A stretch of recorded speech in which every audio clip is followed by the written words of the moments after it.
miles here from, where are we? National Pisgah Park. National, what? Pisgah. Pisgah. We're in the Blue Ridge Mountains. Take a look around. Show them, please show them, Britt. Okay, it's not the Blue Ridge Mountains, but it's the hell Blue are we? Ridge Parkway. We're in North Carolina. All right, we're definitely But they in look North blue. Carolina. All right, so this is for the general population that's looking to get 15 rounds plus or minus. If you can pull off more and you're beating your first attempt, great plan. So I'm gonna post these slides talking about warming up. I did this warm up twice and I liked it. I start with foam rolling. Look at some of the muscle groups I'm talking about, all the muscles you're gonna target. I'm gonna talk specifically about the serratus and the pec minor. You can free up those muscles for breathing. It's gonna help, but it's also gonna help your overhead and your toes to bar, right? A GHD stretch is also really good to open up that midline and shoulders, right? Now, with regards to the actual warm-up, it's an interval. So you're gonna do a 2-minute clock with a 1-minute rest. On round one, you're gonna start with basic single unders, air squats, you know, some arch body, some sit-ups, and finish off on the bike. You'll probably get 2 rounds in. After a minute rest, increase the weight and make it a dumbbell thruster for 4 reps. The singles become doubles. The toes to bar, the sit-ups and arch body become a toes to bar, but for 2 reps, and the bike is repeated. On the 3rd round, you're gonna do an actual round, okay? So you're gonna do 2-minute clock, try to get 2 rounds through, set up your workout as you want it to be, you know, set up your stations as you want, and then just kind of go through it, 2 minutes on, 1 minute off, okay? And that's at the weight you're gonna use for the workout. Now, setting up a pacing triangle is advisable. If you have a tight circle with toe to bar, dumbbell, and jump rope, those are equal transitions.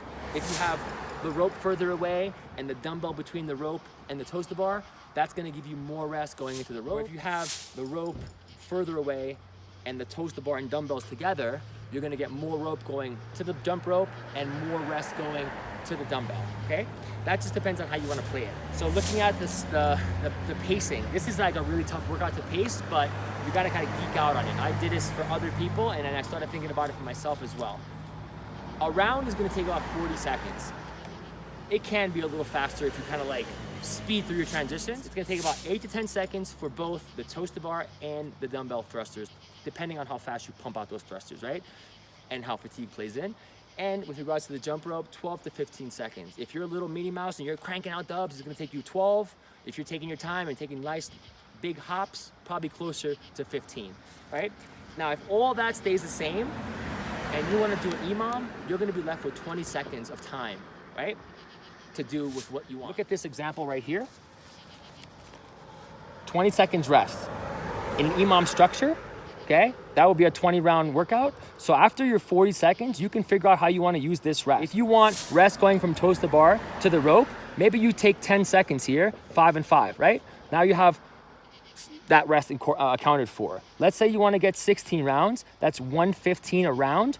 You have 35 seconds of rest. If you add these two together, that makes 115. So that's a lot of time. You can use that time any way you want, right? The toe to bar to the jump rope and the jump rope to the dubs is where it gets dicey. So that's where you want to kind of use those rest periods, depending on your round, your planned round splits.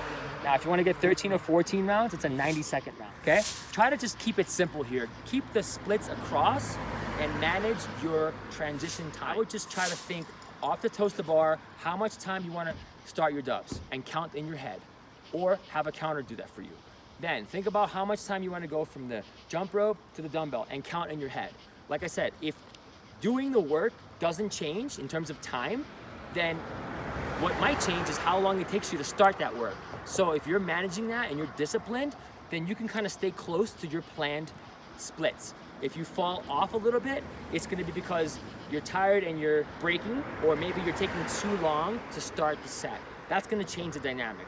So what I would do is whatever scenario you pick, just try to stay a little ahead of it and account for some fatigue, all right? Setup is pretty self-explanatory. One thing that I wanna highlight, don't force reps. If you're forcing reps, it's gonna fatigue you. So I would just try to pick a nice, efficient flow. Inhale on the way up, exhale on the way down. It's opposite of what you would do in a heavy back squat, where you want to protect your back from the load and you want to transmit forces better. Right? Toe to bars, I want to highlight jumping into the first rep. Really important. If you don't do that, you're going to kind of try to take 2 or 3 reps to correct that first rep. It's better if you just kind of get started as if it was your 10th rep on the first rep. With regards to the double unders, make sure you double knot your shoes. Double knot your laces. Because if they come apart, I would say take your shoes off, but then what happens on the toaster bar? You're gonna hit them with your toes, it's gonna hurt like a, yeah, exactly. Have a backup rope also, okay? You never know what's gonna happen, all right? So every plan has to have a backup plan. You ever heard Mike Tyson's quote where he says, you know, everybody's got a plan until they get punched in the face? Well, when a plan doesn't work out, I like to call that a strategy. It's like a strategy, that's a tragedy, right? What do? Oh my God, you have to know what you're gonna do. If you've been doing this long enough, you're gonna have either somebody yelling at you to tell you what to do, or internally you're gonna know what to do. So if you're not sure, write some notes on the floor with chalk, right? Reminders, hey, make sure you're breathing at this point. Make sure you place the dumbbells at this point. Wrap your thumb, jump, like whatever it is, those things are really good and they kind of come into play when you least expect it. So this is really easy workout to get lost in. It's 20 minutes time. The work is low reps, but we're looking at maintaining an even split cycle to try to get as many rounds as possible. So you gotta manage the knowns, right? And do your best. All right, so in closing, don't forget the workout. Don't be like me. Focus, right? Take notes, have help if you need it, and be happy with whatever you get, guys. This is fitness, it's exercise done fast. That's all it is, right? It's a game. Play the game, have fun. Don't put a lot of pressure on yourself. You're looking at learning from this and improving from yesterday's effort or from the last effort. That's success in my opinion, even if it's one rep.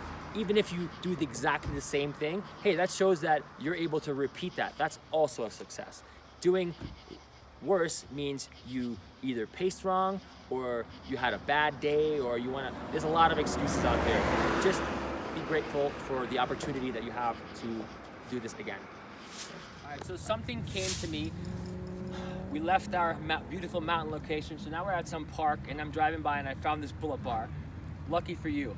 So I'm gonna show you another way to do it. If the only way you can do toes to bar is with singles, there's a way to do it and there's a way not to do it. So watch the single dangle method that I talk about in some of my earlier posts, right?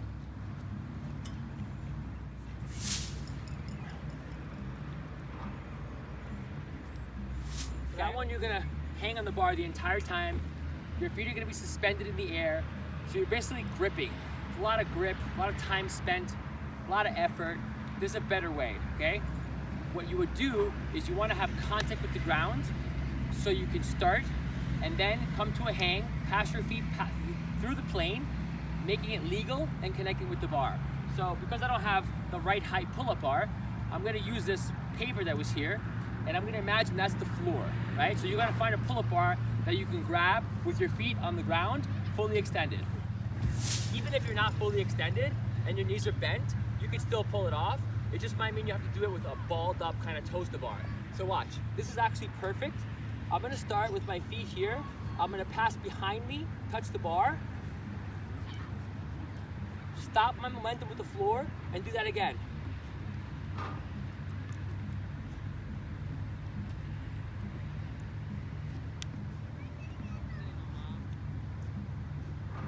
Okay, so each time I started from a hang, passed through the plane, and kicked the bar.